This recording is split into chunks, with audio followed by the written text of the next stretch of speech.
لا حول ولا قوة إلا بالله العلي العظيم. أعوذ بالله السميع العليم من الشيطان اللعين الرجيم. بسم الله الرحمن الرحيم. الحمد لله رب العالمين ثم الصلاة والسلام والتحية والإكرام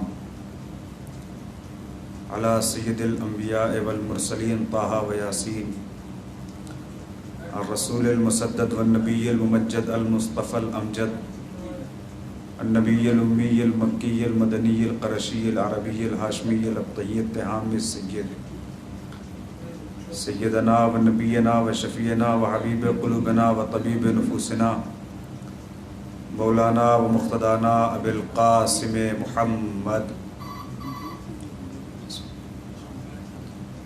وآله الطيبين الطاهرين المعصومين المظلومين المنتجبين المنتخبين واللعنة الدائمة الباقية على أعدائهم أجمعين من الآن إلى قيام يوم الدين.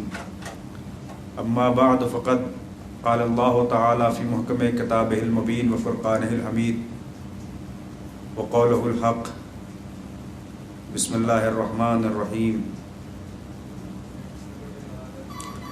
والله أخرجكم من بطون أمهاتكم لا تعلمون شيئا وجعل لكم السمع والأبصار والأفئدة لعلكم تشكرون.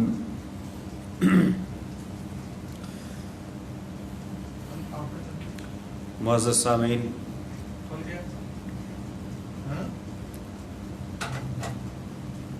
حسب دستور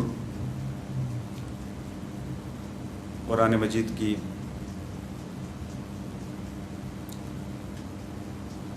اسی آیہ کریمہ کی تلاوت کا شرف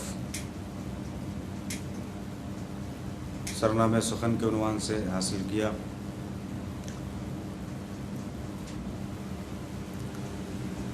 جس کا ترجمہ میں مستقل آپ کی سماعت اور اذہان عالیہ کے حوالے کر رہا ہوں. ارشاد ہوا واللہ اخرجکم من بطون امہاتکم لا تعلمون شیئا، اور اللہ نے جب تمہیں شکم مادر سے خارج کیا، یعنی جب تم اس دنیا میں آئے، جب پیدا ہوئے، جب متولد ہوئے، جب تمہارا جنم ہوا، اس وقت تمہاری حیثیت کیا تھی؟ آواز آئی لا تعلمون شیئا کے مصداق تھے، یعنی کچھ نہیں جانتے تھے.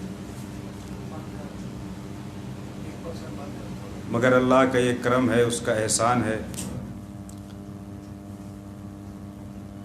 کہ اس نے تحصیل علم کے وسائل بھی فراہم فرمائے، عطا کیے، تاکہ انسان نور علم سے محروم نہ رہ سکے. اعلان ہوا وجعل لکم السمع والابصار والافئدۃ لعلکم تشکرون، اور اس نے تمہیں قوت بصارت و قوت سماعت اور دل عطا کیے تاکہ تم میرا شکر ادا کرو.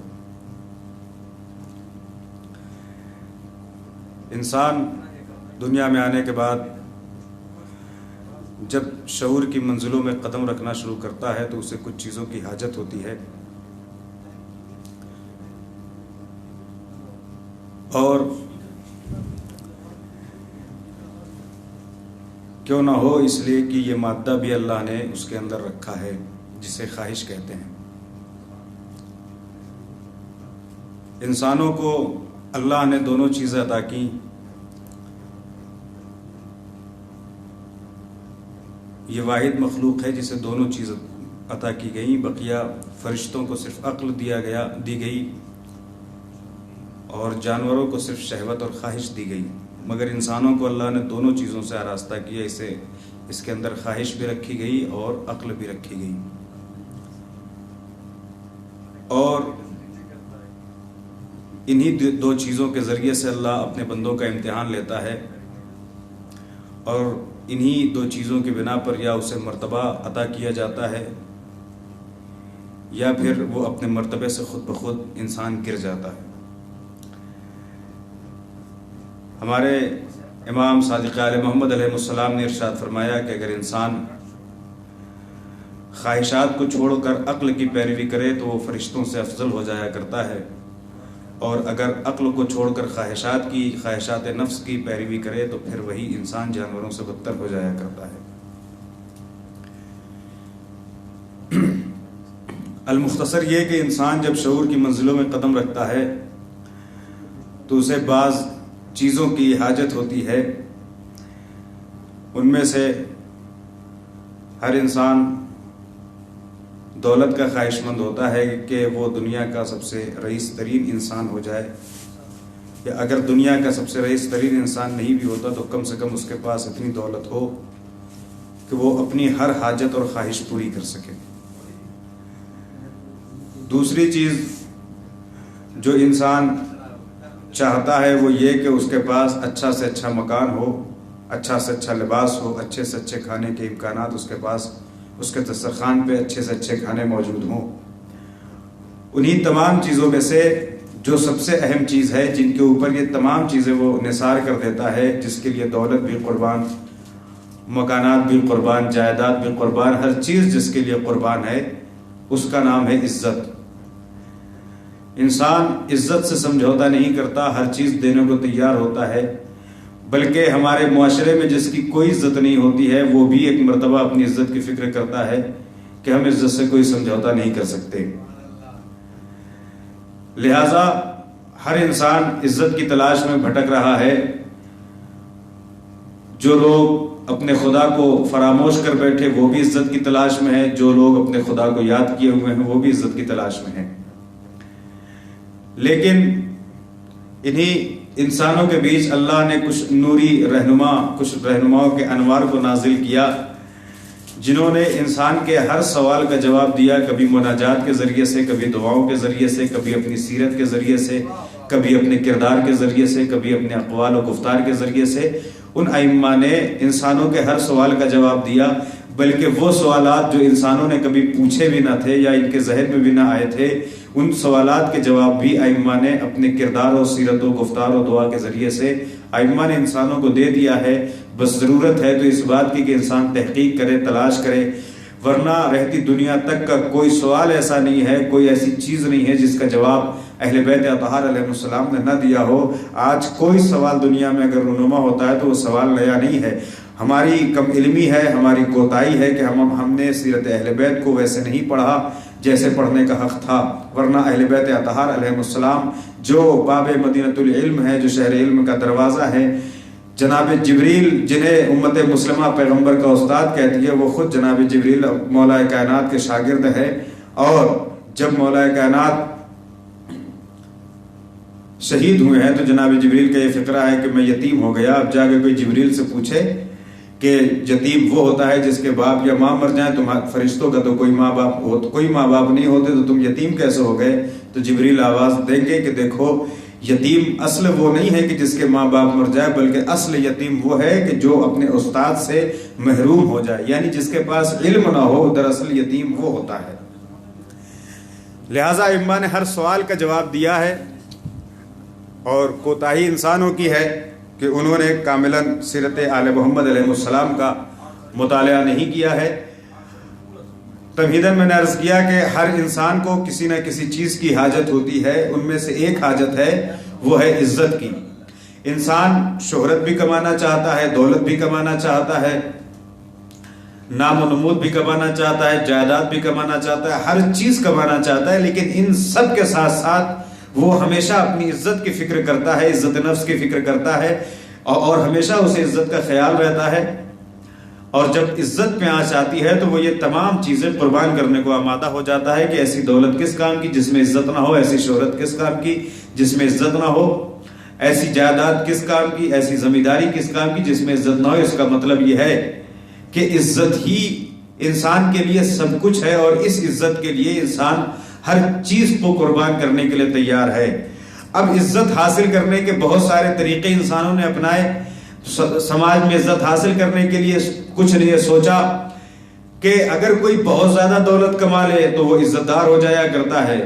کچھ نے یہ سوچا کہ ہم ایک دوسرے کی برائی ایک دوسرے کے پاس کرتے رہیں گے، ایسے دوسرے کی شخصیت مجروح ہوتی رہے گی اور ہمارا اصل کردار نمایاں نہیں ہوگا تو ہم اس کی نظر میں عزت دار ہو جائیں گے. لہٰذا انسانوں نے عزت حاصل کرنے کے لیے بہت سارے راستے نکالے. لیکن اگر کوئی یہ سوچتا ہے کہ بہت دولت حاصل کرنے کے بعد کوئی سماج اور معاشرے کا سب سے عزیز ترین عزت دار ترین انسان ہو جائے گا تو وہ غلط سوچتا ہے. اس لیے کہ فرعون سے بڑا سرمایہ دار کون تھا؟ اتنا سرمایہ تھا کہ خدائی کا دعویٰ کر لیا، لیکن لوگوں نے مجبوراً اس کی خدائی کو ضرور قبول کیا تھا، مگر اس کی عزت نہ کل کسی نے کی نہ آج کسی نے کی ہے۔ اسلام تو چھوڑے، اسلام میں تو فرعون کی کوئی عزت ہے ہی نہیں۔ وہ افراد کے جنہوں نے اسلام قبول ہی نہیں کیا ہے، جنہیں یہودی اور عیسائی کہتے ہیں، یہودی جناب موسیٰ کو آخری نبی ماننے والے، عیسائی جناب عیسیٰ کو اللہ کا بیٹا ماننے والے، یہ افراد تو در اسلام تک آئے بھی نہیں، مگر ان کی نظر میں بھی نہ حامان کی عزت ہے، نہ نمرود کی عزت ہے، نہ قارون کی عزت ہے، نہ فرعون کی عزت ہے، کسی کی عزت نہیں ہے۔ لہٰذا اگر کوئی یہ سوچے کہ اسے زیادہ دولت حاصل کرنے سے عزت مل جائے گی تو وہ سراسر غلط سوچتا ہے۔ کیوں؟ اس لیے کہ عزت کس کے ہاتھ میں ہے؟ العزت للہ، عزت صرف اللہ کے لیے ہے۔ پھر اس کا مطلب یہ ہے کہ عزت اگر اللہ کے ہاتھ میں ہے تو عزت بھی وہی عطا کرے گا، انسان اپنی مرضی سے حاصل نہیں کر سکتا ہے۔ پھر کون سا راستہ اختیار کرے جس سے عزت مل جائے؟ آخر کون سا ہم ایسا کام کریں کہ جس سے ہمیں عزت مل جائے؟ ہمیں بہت دور جانے کی ضرورت نہیں ہے، الحمدللہ آج تو تمام وسائل موجود ہے، ہمیں بہت دور کا سفر طے کرنا نہیں ہے، ہمیں دنیا میں بہت زیادہ ریسرچ نہیں کرنی ہے کہ ہم کون سا ایسا کام کریں کہ ہم کائنات کے عزتدار ترین بندے بن جائیں۔ تو بہت زیادہ پریشان ہونے کی بات نہیں ہے، باب مدینۃ العلم تک چلے آؤ، یہاں ہر سوال کا جواب پایا جاتا ہے، یہاں ہر سوال کا جواب دیا جاتا ہے، یہاں جو زبان پہ سوال ہوتے ہیں ان کا بھی جواب دیا جاتا ہے، جو من میں سوال ہوتا ہے اس کا بھی جواب دیا جاتا ہے، جو دل میں سوال ہوتا ہے اس کا بھی جواب دیا جاتا ہے۔ بعض اوقات ایسا ہوتا ہے کہ یہ باب مدینۃ العلم ہے، یہ سوال بھی بتاتے ہیں جواب بھی بتاتے ہیں۔ یہ اس ڈر تک اگر کوئی آ جائے اسے اس کے ہر سوال کا جواب مل جائے گا۔ اب سوال یہ ہے کہ انسان دولت حاصل کرنے کے ساتھ اگر عزت کمانا چاہتا ہے تو سراسر غلط سوچتا ہے۔ کیوں؟ اس لیے کہ دولت انسان کو عزت دے ہی نہیں سکتی ہے، بلکہ نہ جانے کتنوں کی عزت اچھال کے انسان دولت حاصل کرتا ہے، تو پھر وہ یہ کیسے توقع کر سکتا ہے کہ دولت اسے عزت دے سکتی ہے؟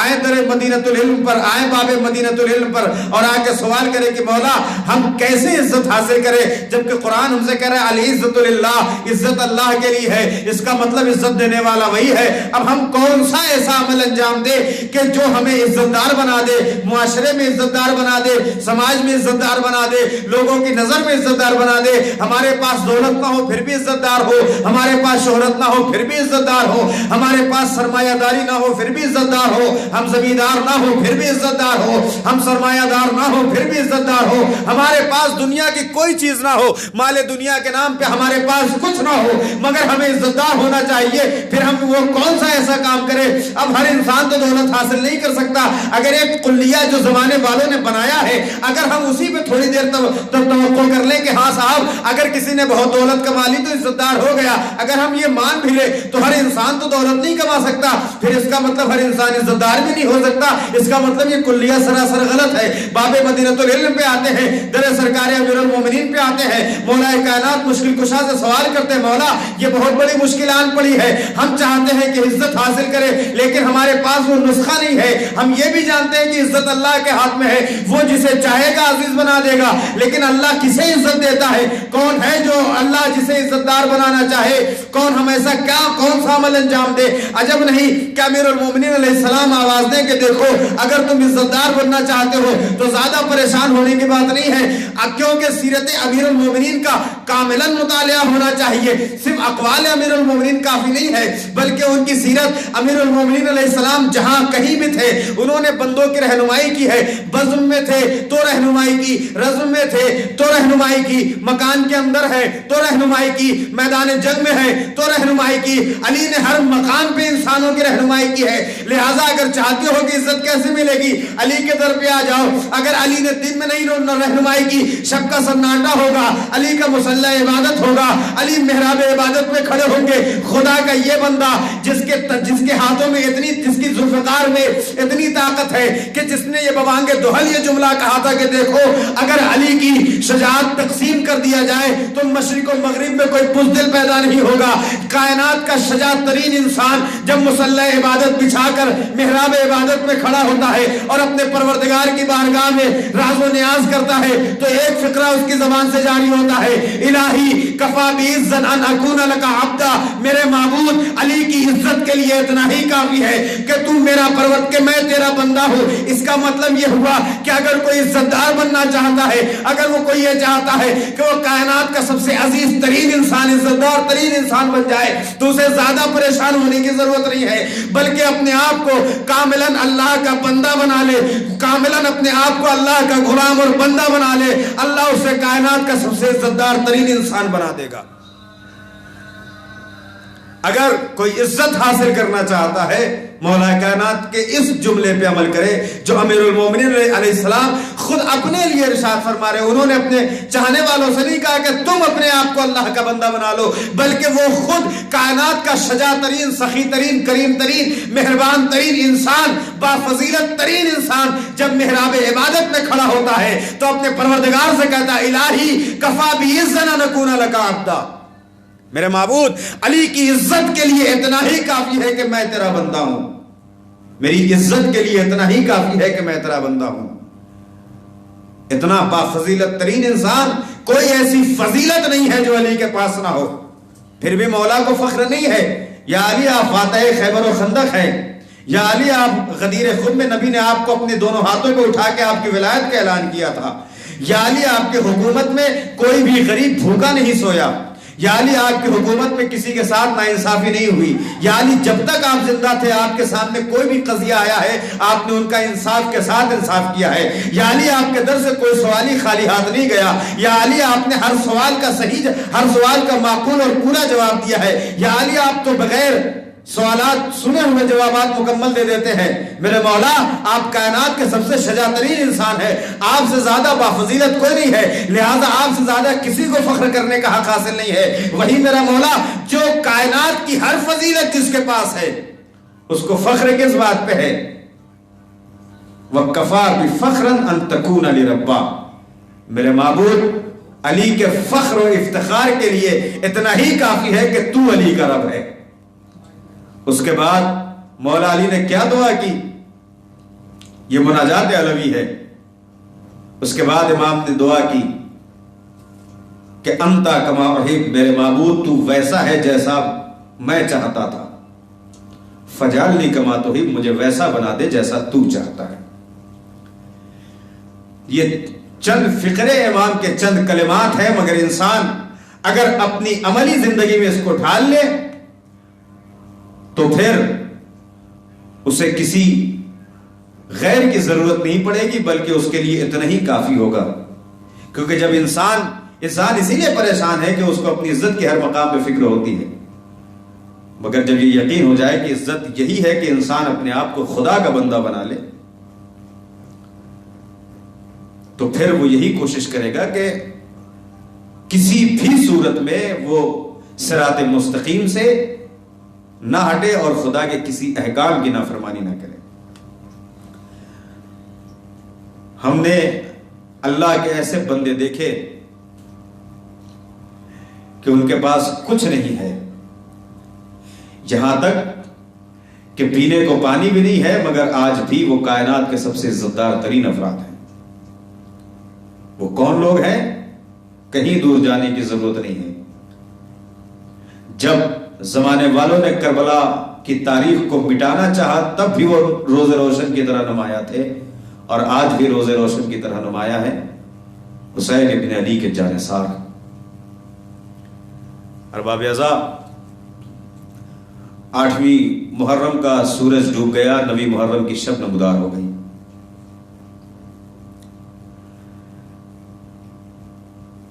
ہم آہستہ آہستہ عاشور کے دن, روز عاشور کے قریب ہو رہے ہیں. جن ایام کا ہم سال بھر انتظار کرتے ہیں وہ ایام کتنی جلدی ہم سے رخصت ہو جاتے ہیں. 8 محرم کو ہمارے یہاں دستور یہ ہے کہ سرکار باب الحوائج حضرت ابوالفضل العباس کہ مصائب سے مجلس کو زینت دی جاتی ہے. پورا مصائب پڑھنا مقصود نہیں ہے، چند گوشے ہیں مصائب کے.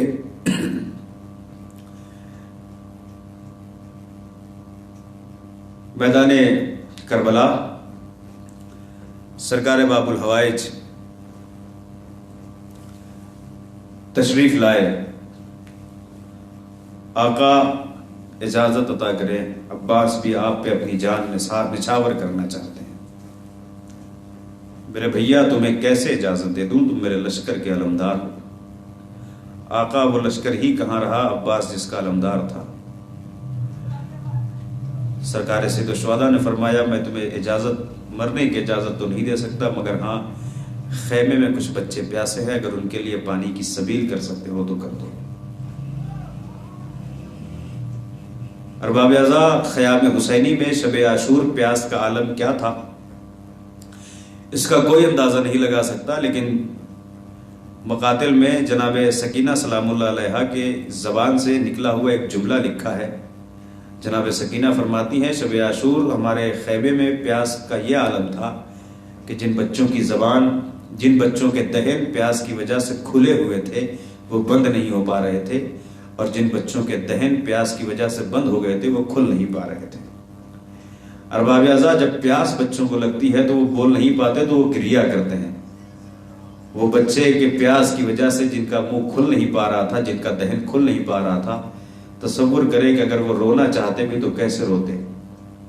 سرکار باب الحوائج نے کہا سکینہ مشکیزہ لاؤ، تمہارا چچا تمہارے لیے پانی لینے جا رہا ہے.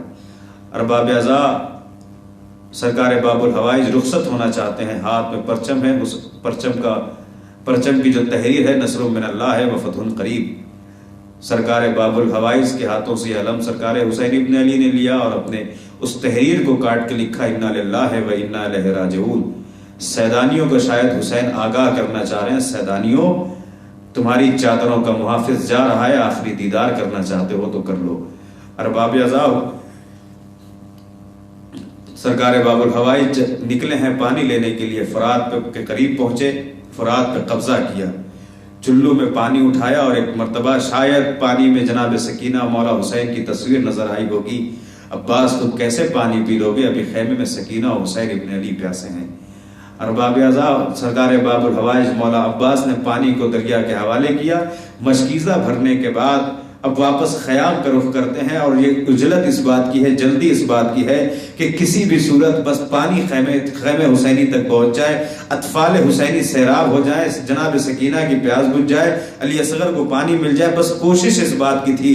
ارباب اعضاء رہوار کو مولا عباس نے جتنی جلدی ہو سکا بڑھانا شروع کیا، بہت تیزی سے خیمے کی طرف چلے. ایک مرتبہ بھاگی ہوئی فوجیں جو سرکار باب الحوائج کی ہیبت سے بھاگ چکی تھی وہ ایک مرتبہ پھر سمٹی، اور کوشش یہ تھی کہ عباس یہ پانی لے کر خیمے تک نہ پہنچنے پائے. ارباب اعضاء تیروں کی بارش ہوئی، میں پورا مصائب نہیں پڑھ سکتا، کچھ گوشے ہیں مصائب کے. تیروں کی بارش ہوئی، ایک مرتبہ فضا میں ایک آواز بلند ہوئی کہ آقا اپنے غلام کا آخری سلام قبول کر لیجئے.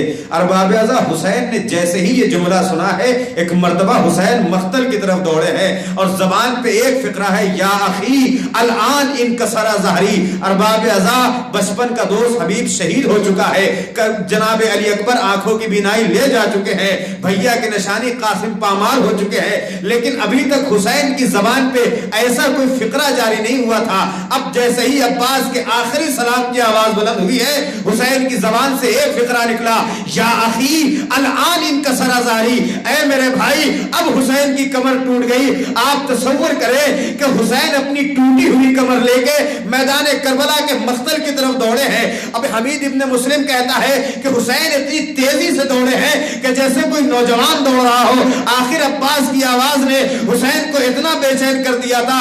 حمید کہتا ہے کہ میں نے دیکھا کہ حسین دوڑتے دوڑتے ایک مرتبہ ٹھہر گئے، ٹھہر کے پھر کچھ قدم پیچھے آئے، زمین سے کچھ اٹھایا، پھر آگے بڑھے، دوڑتے دوڑتے پھر رک گئے، زمین سے پھر کچھ اٹھایا، پھر اس کے کے بعد قریب گئے ہیں سرکار باب الحوائج کے. حمید کہتا ہے میں سوچتا رہا کہ حسین دوڑتے دوڑتے ٹھہرے کیوں, ٹھہر کے زمین سے اٹھایا کیا؟ کہتا ہے میں نے قریب جا کے دیکھا تو حسین نے زمین سے کچھ اور نہیں اٹھایا تھا بلکہ عباس کا ایک کٹا ہوا شانہ جو کہیں اور پڑا ہوا تھا.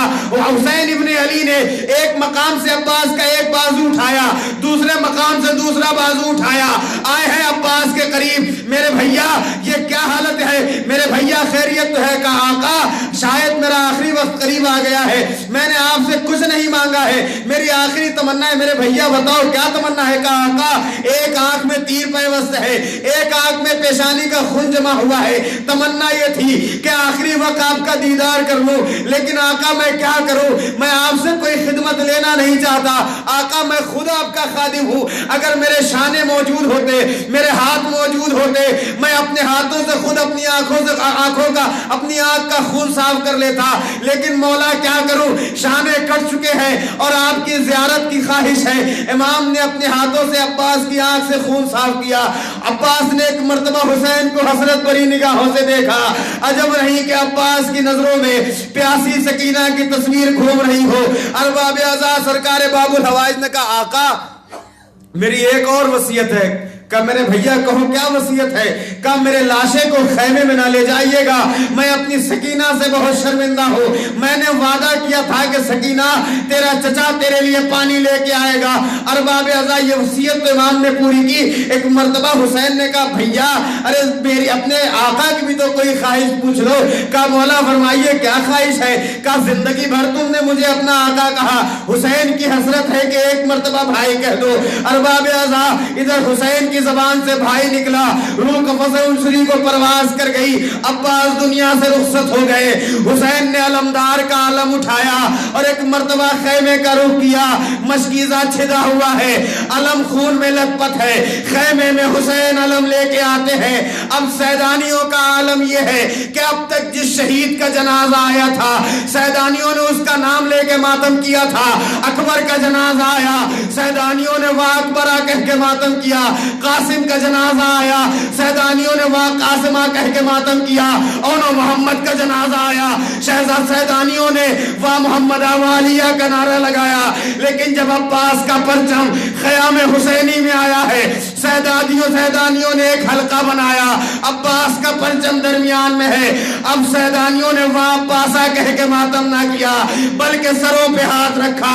واہ عزتا واہ حجابہ, ہائے ہماری عزتوں کا محافظ, آئے ہماری چادروں کا محافظ. ادھر جناب زینب قریب آئی. بھیا عباس نے دنیا سے جاتے جاتے کچھ آپ سے کہا ایک خواہش ظاہر کی کہ ایک چہرے کی زیارت کر لوں, اور یہ کہا کہ میرا لاشا خیمے میں نہ لے جائیے گا.